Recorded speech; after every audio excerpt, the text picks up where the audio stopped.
guys, it's Shalonda again. Welcome back to my channel and thank you for watching. I'm the owner of Sophisticated Urban Girl Boutique, or Shug Boutique as it's affectionately known.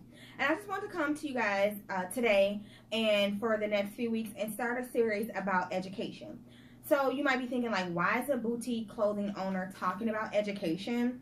But if you watch my first video, which I'm sure you probably haven't because it ain't got a lot of views, but you will change that soon, you know that by day I am an educator.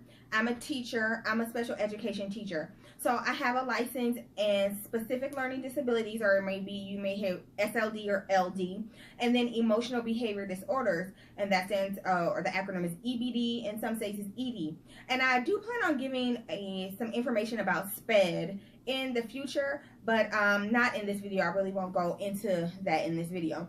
So the other thing I want to say about that is the reason why I talk about education, not just because I'm a teacher, but even though I am a boutique owner, my plan is to still teach in some capacity, even when Shug grows. So I'm hoping to partner with schools and bring students into Shug so they can learn job skills and soft skills. And lots of businesses do this. Kids will go and work during the day and things like that. So this isn't anything new, but that's my part and where I want to continue with education. So if you're wondering why, that is why. And education is very important to me. It's just something I hold dear.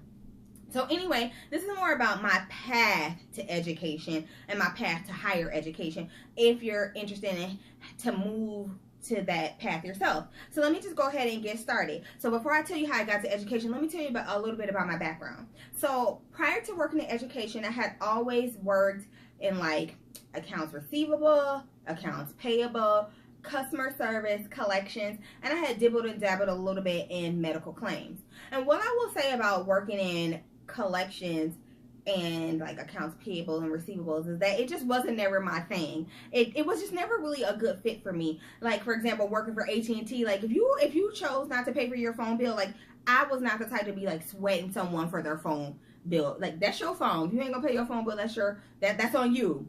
And so it was just not really for me. Luckily I had worked like inbound, so it was not always really difficult to get people to pay, because if they're calling you to pay, they usually have the money.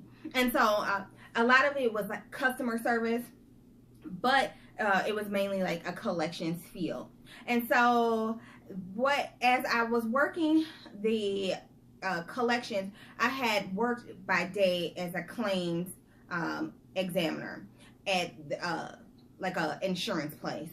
And what was happening is one of my relatives in the midst of this was struggling with their education and their reading. And as a lay person, someone outside of education at that time, I just couldn't understand. I'm like, why is this person not learning how to read? Why are they passing them and they still can't read? And I just had all these questions, like wondering, what's up with this education system thing? What's going on here? This person is struggling and blasé.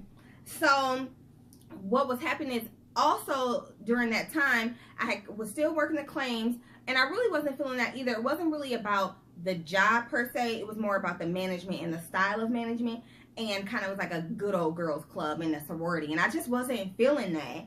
And I had always wanted to move to California, and then I was just like so I worked in claims like 04, and I had worked the customer service job from like 00 all the way up to like 07, just to give you kind of like an idea of the time frame. And I went ahead and quit the claims job and then just worked the customer service job. And as I'm working the customer service job, I was like, well, I want to move to Cali. And I'm like, you can't move to Cali and your only marketable skill is customer service. I'm like, you gotta get you some sort of skill, some sort of credentials under your belt. And so then in like 2005-ish, I was like, let me go back to school. And I was 27 years old at that time. So I decided to go back to school at 27. And I had no major at the time.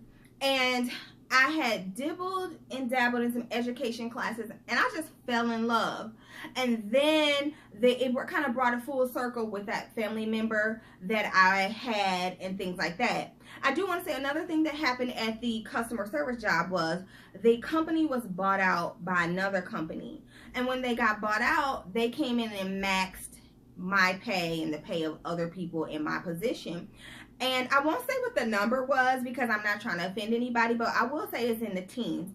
And for me, I'm like, how can I live off of this? Like, I can't live off this number and a cost of living raise. I got to do something else. So I was like, I got to be able to go get me a career. And so that also was why I went back to school. So it was really that family member and their struggles with education was the impetus to get me back into education. And when I went, I just went all out. So I went to I went to community college. And then it took me like 3 years to finish community college. It took me a year or so to get into the groove of college because I had been out for over 10 years. And then I went to the university, and then I went on to get my master's degree. Because once I got into it, I just loved going to college too. And I was like, I'm going to go get my whole degree. I'm going to get my master's degree. And I knew that that was something I would do.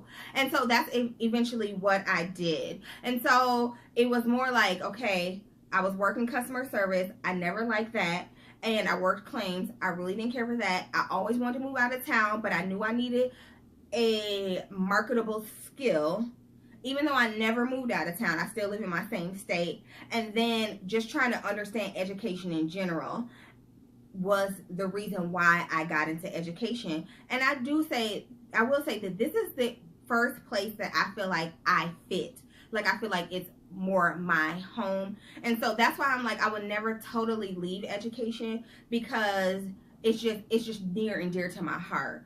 And so that's how I got into education. I just want to quick kind of check my note, make sure I didn't miss anything.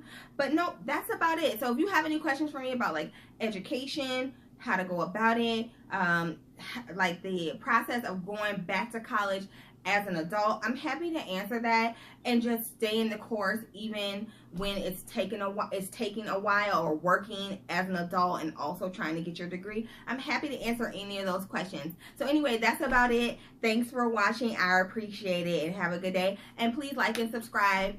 And like I said, thanks. Have a good day.